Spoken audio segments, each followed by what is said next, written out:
पीर की रोजा धाम की आज का आनंद की भारत माता की धन्यवाद। तो मित्रों आज अपना सादेवड़ा मुकामे अपना जयंती भाई અને ભરતભાઈ એમનો પરિવાર દામોદ પરિવાર ને સવિશેષ આપણા બધાના માટે ગૌરવની બાબત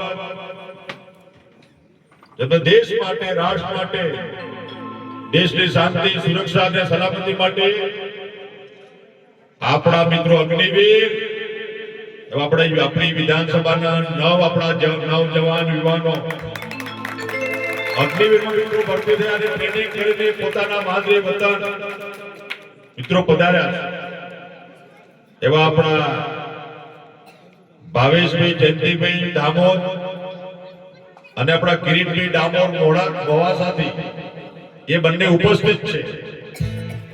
મારે ત્યાં મેં તો રામદેવનું આખ્યાન મારા ઘરે રાખ્યું, તમારે રાત્રે મારા ઘરે આવવાનું।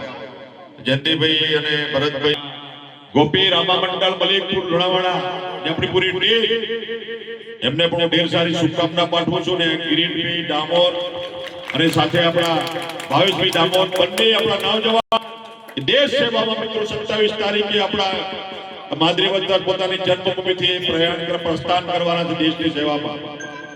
એમને પણ હું ઢેર સારી શુભકામના પાઠવું છું। સાથે સાથે અહીંયા ઉપસ્થિત તમારા બધાના રૂડા આશીર્વાદથી મને 2017 માં મળ્યા હતા, 2022 માં પણ તમારા આશીર્વાદ મળ્યા। આજે મારી સાથે અમારી પૂરી ટીમ અહીંયા ઉપસ્થિત છે। અમારા તાલુકા પંચાયત પ્રમુખ હરીશભાઈ વડવાઈ ઉભા થાવ। હરીશભાઈ વડવાઈ સંતરામપુર તાલુકા પંચાયતના પ્રમુખ છે।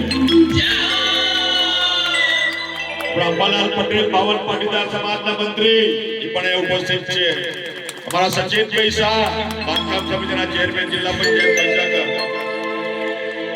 આપણા જયંતિભાઈ પટેલ પૂર્વ પ્રમુખ કરુણા મંડળ, સાથે આપણા વિજયભાઈ આરએફઓ મિત્રો આપણા બાબા, સાથે આપણા કમલેશભાઈ પાદરિયા જે આપણા તાલુકા પંચાયત પ્રમુખ અને બાબુભાઈ ફોજી ગયા।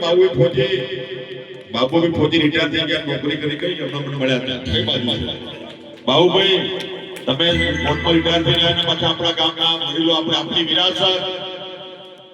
આપણી વિરાસત જાળવી રહ્યા છે। ભાવેશભાઈ આપણી બાબુભાઈની વિરાસત પણ જાળવવાના એવા તમામ મારા ગામના વડીલો, માતા, બહેનો, યુવાનો ભાવેશભાઈ અને જયંતિભાઈ ભરતભાઈના આમંત્રણને માન આપીને પધારેલા બધા સગા સંબંધી ભક્તજનો ઉપસ્થિત દેવતુલ્ય માતા, બહેનો, વડીલોનું સ્વાગત કરું છું। અને તમારા બધાના રૂડા આશીર્વાદથી રાજ્ય સરકારમાં જે મને જવાબદારી મળી હતી મંત્રી તરીકેની, પહેલા સત્રમાં બીજા સત્રમાં એમને બખૂબી નિભાઈને આપણા વિસ્તારમાં આપણી સંતરામપુર વિધાનસભા પૂરીપુરમાં 1700 કરોડ રૂપિયાની વાત પર રકમ લાવીને આપણે રોડ, રસ્તા, પાણી, વીજળી, તળાવોનું પાણી ભરવાનું મિત્રો કામગીરી કરીને તમારો પણ આ રસ્તો આપણે માતાજીના ધામ સુધી આપણા ગરબા મંડળ સુધીનો આપણે એની વ્યવસ્થા પણ કરી। બધા સાથે મળીને આપણા વિસ્તારનો વિકાસ થાય। આપણા યુવાનો જવાનો મારી વિનંતી છે, આ બધા આની ઉંમર બધાની 20 વર્ષની છે, 20 વર્ષની ઉંમરે મિત્રો એમને દેશ સેવામાં આપણા બંને જવાનો આપણા વિસ્તારના મિત્રો જઈ રહ્યા છે। મારા નવા યુવાનો મારી વિનંતી છે, આપણે પ્રોત્સાહન લઈને માંથી આગળ વધીએ। અત્યારે પોલીસની ભરતી પણ આવી છે, 13,000 જેટલી પોલીસની ભરતી છે, 815 જગ્યાઓ પીએસઆઈની છે। ગઈકાલે તારીખ મિત્રો પૂરી થઈ ફોર્મ ભરવાની। આપણા યુવાનો ખાલી ખોટા બીજા રવાડે ચડ્યા વગર, ખોટી માથાકૂટમાં પડ્યા વગર એજ્યુકેશનમાં આગળ આવે। આપણામાં જે સ્કિલ છે, આપણામાં જે હુનર છે, આપણામાં જે તાકાત છે, એ મિત્રો એજ્યુકેશનના માધ્યમથી આપણે આગળ વધીને આત્મનિર્ભર બનવાનું કામ આપણા યુવાનો મિત્રો કરવું પડે। ખોટી લપચપમાં પડતા નહીં। આ સમય છે આપણો 20 વર્ષની, 25 વર્ષ, 30 વર્ષની વચ્ચેનો સમય, એ સોનેરી તક છે યુવાનો માટે।